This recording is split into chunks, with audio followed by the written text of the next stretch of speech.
This is episode 84 of That Shakespeare Life. This episode is brought to you in part by Audio Shakespeare Pronunciation App, the only audio Shakespeare pronunciation app which is designed to remove fears about how to speak Shakespeare's language so that his plays are accessible to everyone. Find out more about this app in today's show notes and stay tuned after the episode for how you can learn more.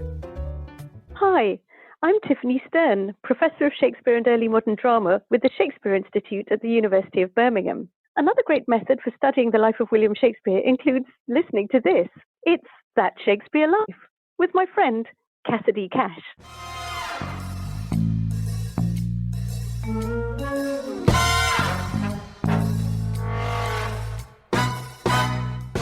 There's no evidence that the two crossed paths, but it's quite possible. Squanto had been kidnapped and somehow got out of captivity in Spain and ended up in England living with the treasurer of the Newfoundland Society in London. The paths between Shakespeare and Squanto very well may have intersected, yeah. Welcome to That Shakespeare Life with Cassidy Cash. Cassidy believes that if you desire to successfully learn or perform Shakespeare's plays, then understanding the real life and history of William Shakespeare himself is a must. That Shakespeare Life is the podcast that helps you go beyond the curtain of some of Shakespeare's most iconic works and explore the world of early modern England as Shakespeare would have lived it, learning from the writers, historians, and performers who know it best. And now, here's Cassidy. There are several references to Indians in Shakespeare's plays, which were being written right around the same time that famous American Indians like Squanto and Pocahontas were interacting with explorers like Sir Walter Raleigh from the courts of Elizabeth I and later under King James I. All of these explorations were big news back home in England, with many round-trip voyages across the Atlantic to connect Shakespeare with the history of England's first colony, Virginia. As we celebrate Thanksgiving here this week in the United States, our minds turn to prominent figures of our history like Captain Miles Standish, John Smith, and Chief Massasoit. We are honored to welcome the foremost expert in the intersection between Shakespeare's life and these prominent figures and the founding of Jamestown and the establishment of early America, Dr. Alden Vaughan. Dr. Vaughan is Professor Emeritus of History at Columbia University. He has published widely on England's American colonies in the 17th and 18th centuries, especially their racial perceptions and policies. His books include New England Frontier, Puritans and Indians from 1620 to 1675, American Genesis, Captain John Smith and the Founding of Virginia, Roots of American Racism, Essays on the Colonial Experience, and Transatlantic Encounters, American Indians in Britain from 1500 to 1776, which he has joined us today to talk about now. He has also written about Shakespeare's The Tempest, most notably Shakespeare's Caliban, A Cultural History with Virginia Mason Vaughan. The Vaughans co-edited The Tempest for the Arden Shakespeare Third Series, and he is currently writing essays on both areas of his scholarly interests. Hello, Alden. Welcome to the show. Thank you. Glad to be here. Would Shakespeare have used the term pilgrims to describe the various shiploads of people that were going to the New World during the 17th century? No, absolutely not, for two reasons. One is that pilgrims was primarily a religious term, that is for people who were seeking some sort of religious relief or going to a sacred site. And though it was widely used in England at the time, it wouldn't have been used for folks who were going to America, who some of them later on did go for primarily religious reasons. But early on, most of them were going for adventure, for excitement, wealth, great opportunity to find gold, they hoped, all sorts of reasons, or just to escape a bad situation at home. So there's no collective term that was applied very broadly to such people. I did, in the last few days, look over some of the texts from that period, and it's surprising how there is no single term. They refer to our men, or we sent some men to Virginia, or the reports from Jamestown say that our people are having trouble with the natives or something. It's peculiar. One term that occasionally comes up is planters, because everyone who went over, in a sense, was planting him or herself.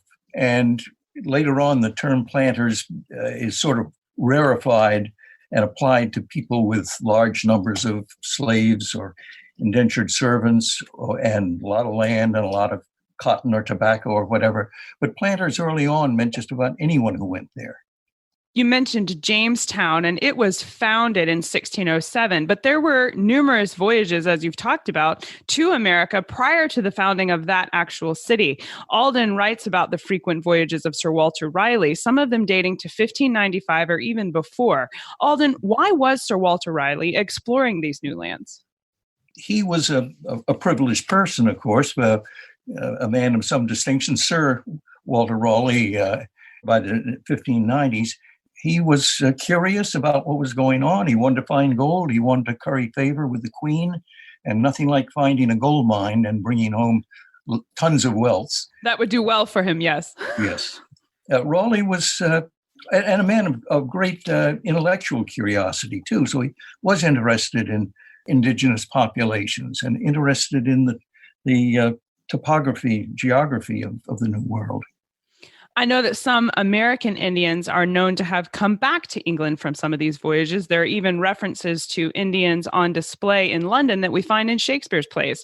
Were these Native Americans brought back voluntarily, or were the English capturing the natives as slaves? Well, it varied from case to case.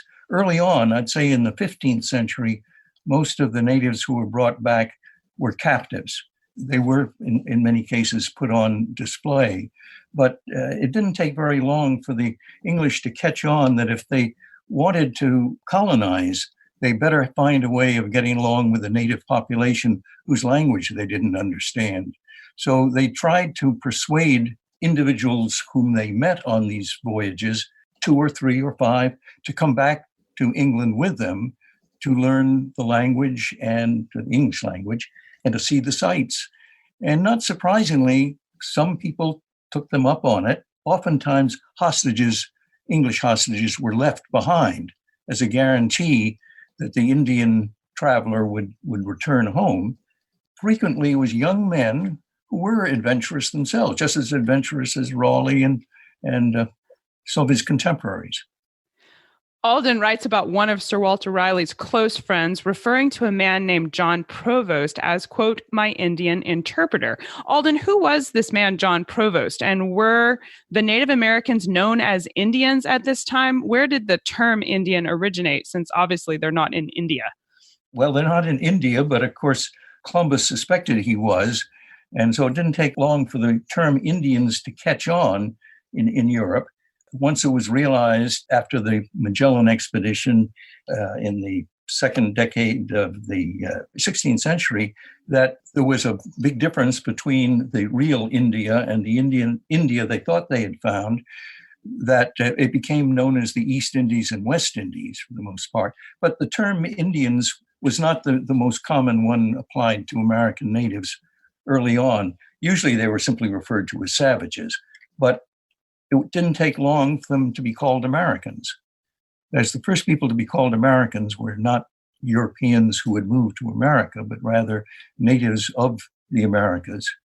And also that's true of the first Virginians, too. The first Virginians were not the people who went over in 1607. They were natives who were already living and had for a long time in what was called by the English Virginia. There's a beautiful image inside Alden's book which shows Sir Walter Raleigh in what appears to be a Guyana camp or gathering, and the image is captioned with a specific mention to one of the leader's sons. Alden, the image suggests that this son returned to England as a guest of Sir Walter Raleigh, even indicating that he might have performed before Queen Elizabeth. Will you please explain this story for us and why this man returned to England? And do you know what that means by a performance? Well, unfortunately, we don't know much about it. There's just a very brief reference to a play, a device it was called, which wasn't necessarily a full play, that called for an Indian prince as one of the participants.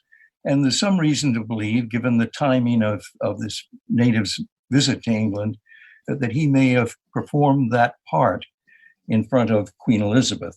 The evidence is incomplete, but suggestive.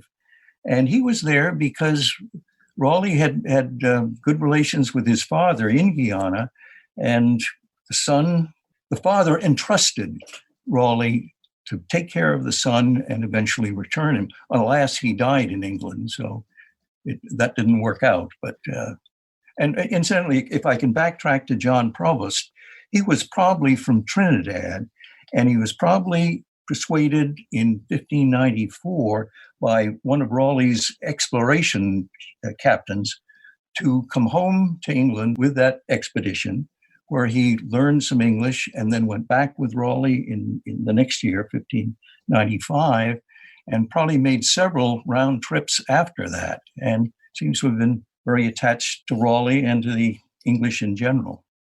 Alden writes about one particular Native American who people in the United States often grow up reading about, especially this time of year, the man named Squanto. Alden explains that Squanto was arrested for trying to negotiate peace between Plymouth and the native tribes, and that it was Captain Miles Standish which established Squanto as the main intercultural advisor to the English colonists.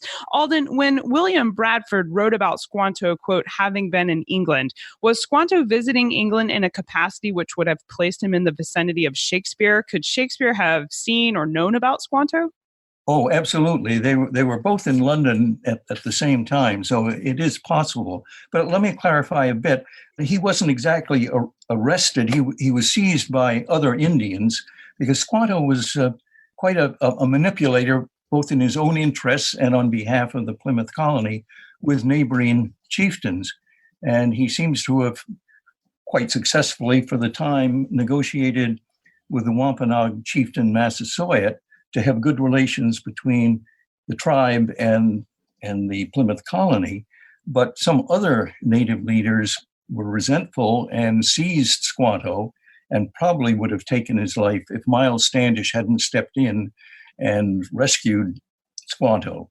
Squanto died only a year or so later, but was terribly valuable to the colonists. But getting back to England, there's no evidence that the two crossed paths, but it's quite possible. Squanto had been kidnapped off the New England coast in 1614 and initially went to Spain, somehow got out of captivity in Spain and ended up in England living with the treasurer of the Newfoundland Society in London. The paths between Shakespeare and Squanto very well may have intersected, yeah. Lady Rebecca Rolfe, also known as Pocahontas, came to England merely 2 months after Shakespeare died. I still lament that it wasn't Shakespeare who was able to entertain them, but they were entertained in a lavish performance ordered by King James I at Whitehall's Banqueting Hall. Alden, would Shakespeare have known about Pocahontas or the establishment of Virginia? Was this talked about there in England? Absolutely. The Virginia colony was big news because it was England's first permanent colony. Even though it was precarious for many years, it did succeed, and it was absorbing settlers at a terrible rate. That is, the death rate was extremely high, and that was common knowledge. And there were reports being written, some by Captain John Smith and others, many of them critics of the colony. And Shakespeare surely would have known. Yes. Was Pocahontas also a spy? And would Captain John Smith's account of the, quote, Virginia Mask, as he called it, have been widely circulated in England in 1608 when it was written? In 1608, when the mask occurred, Smith hadn't described it yet in print. It was 1612 before English people could have known about it. I doubt that they made much of that. The mask is made more of recently through anthropologists and historians who are trying to probe the meaning of that mask and whether Smith had any real understanding of what he was watching. But the issue of whether he would have known about Pocahontas, yes, he certainly would have heard of her through Smith's writings and others. Whether he knew she was coming to England is possible, certainly possible. But alas, as you say, he died before she got there. But she very well may have encountered Squanto. That is, Pocahontas was in London at the same time Squanto was. So they could have come into contact. Very strong possibility. Now, they did not speak quite the same language. My guess is that if the two of them met, English might have been their language of conversation. In any case, the curiosity would have brought them together, if nothing else, I think.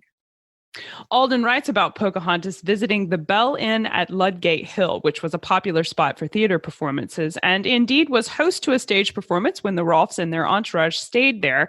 At this performance, it would be none other than Ben Jonson himself who was able to get Pocahontas to come on stage. Alden, we don't really think of Shakespeare overlapping so directly with the history of the Pilgrims in early America, but this sounds like had Shakespeare lived but a few months longer, he would have been at this theater as well. Does that mean there was a pervasive understanding and engagement with iconic early American history like the Mayflower and the founding of Jamestown going on in England for William Shakespeare's life? Well, Shakespeare died several years before the Pilgrims got to Plymouth Colony, established Plymouth Colony, 1620. So that was not on his radar screen. But certainly what was going on in Virginia was. And for those the Pilgrims didn't make much of a dent in 1620. It was probably not until 1630 that very many Englishmen were aware that New England was being actively settled and was about to become a booming part of English America. But yes, there were many, many people, not everyone to be sure, but a lot of people who had great interest and invested. The term adventurer was applied primarily to people who had ventured their money in these expeditions. So people who cared about the English foothold in the New World bought shares in the Virginia Company or other settlement companies and followed the news avidly. This is such a massive topic, and I recommend you read Dr. Vaughan's publication on Pocahontas, Sir Walter Raleigh, Squanto, and the fascinating history of early America that is found in the history of England during Shakespeare's lifetime. I'll link to that publication in today's show notes. In addition to your publication, though, Alden, what books or resources can you recommend for us when we want to explore this further? Well, there are any number. I'd say on early Virginia, a book by Karen Kupperman called The Jamestown Project. I also urge everyone to read the narratives written at the time, and there's a big collection, almost 1,000 pages in paperback, edited by a man, Edward Wright Hale, called The Jamestown Narratives. If Pocahontas herself, I think, is best described by Helen Rountree, Rountree, an anthropologist who's written a very good book called Pocahontas, Powhatan, and Opachancanough's 3 Lives Changed by Jamestown. There's a biography of Pocahontas in progress by Tim Hayshaw that I hope will come out within a year or so. And he's done excellent research and has upset many of the notions that we had about Pocahontas and her times. On Plymouth Colony, Nathaniel Philbrick's Mayflower is a very good book. There's another one in progress, a biography of Stephen Hopkins, which is going to be an important contribution. On Squanto himself, there's a forthcoming book by Andrew Lipman called Squanto's Odyssey. And there will be an article soon by Neil Salisbury on Tisquantum and the Red Atlantic. It's a long title. I won't read it all. That will be published in the journal Early American Literature. So those are some suggestions. These are great suggestions. Yes, thank you so much for these. We will link to all of these as well as Alden's publication in the show notes for today's episode. Now, Alden, we ask everyone this next question here at That Shakespeare Life, and that's, what's the one book you would take with you on a deserted island? My friends in England tell me I'm supposed to allow you the complete works of Shakespeare and a copy of the Bible, so your choice would be in addition to those. All right. Can I cheat just a little and say that I like reading primary sources much better than secondary.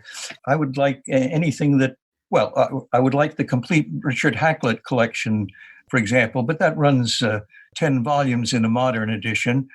The anthology by Samuel Purkis runs 20 volumes. But I'd see in today's technological age, I would think any self-respecting deserted island would have Wi-Fi.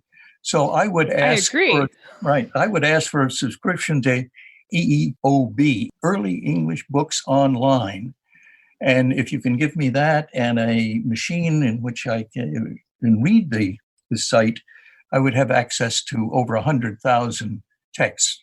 So that would satisfy. That would keep. I might not even want to be rescued from. No, I think you would be well set up there for sure, and possibly the wisest choice we've had here on That Shakespeare Life for sure.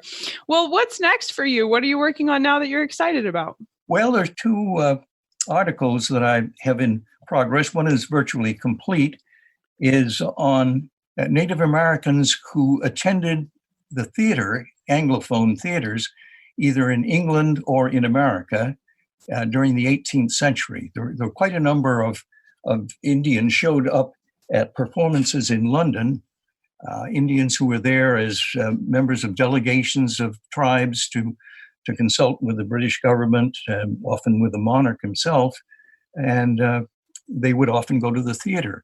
And I tried to track down those Indians, what performances they attended, why they were there, and so forth.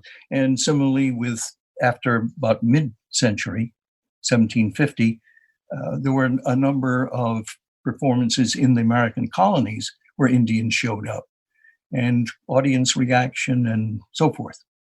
That's fascinating. We'll definitely look forward to that. The other one my wife and I are working on is on timely topic, Shakespeare and race. And it's going to be in a book on Shakespeare and race. Our chapter will deal with reflections of early English notions of race in The Tempest. Well, that one is definitely fascinating. We'll look forward to seeing both of these, and I can't wait to read them. Alden Vaughan, thank you so much for being here. It's been an honor to speak with you and a delightful conversation. My pleasure.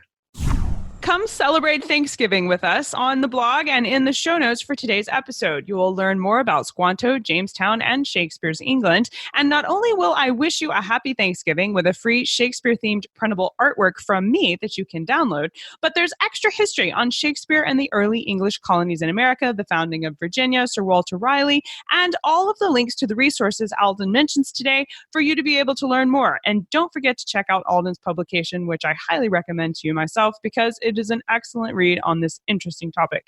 Join all of the Thanksgiving celebrations along with us as we give thanks for another year with you. Find all of this at castycash.com/episode 84. That's castycash.com/EP84. When I first started studying Shakespeare, especially as an American, where the English language is very different on this side of the pond than where Shakespeare was writing, I often mispronounced some of the words that you find in the plays. Like originally I said Gloucester instead of Gloucester.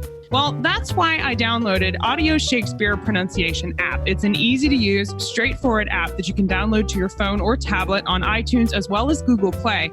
And it lets you search any word from Shakespeare, and then it tells you exactly how to say it with a playable audio guide built right in.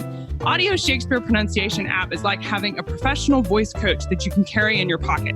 Explore all the features of this app and download it right now at castycash.com/Shakespeare app. That's castycash.com/Shakespeare app. That's it for this week. I'm Cassidy Cash, and I hope you learned something new about the Bard. Happy Thanksgiving from all of us here at That Shakespeare Life, and I'll see you next week. Thank you for listening to That Shakespeare Life. As always, the best conversations happen after the episode over at CassidyCash.com. Become a part of a vibrant Shakespeare conversation by adding your voice over at the website. Until next time, remember, when you want to know William Shakespeare, you have to go behind the curtain and into That Shakespeare Life.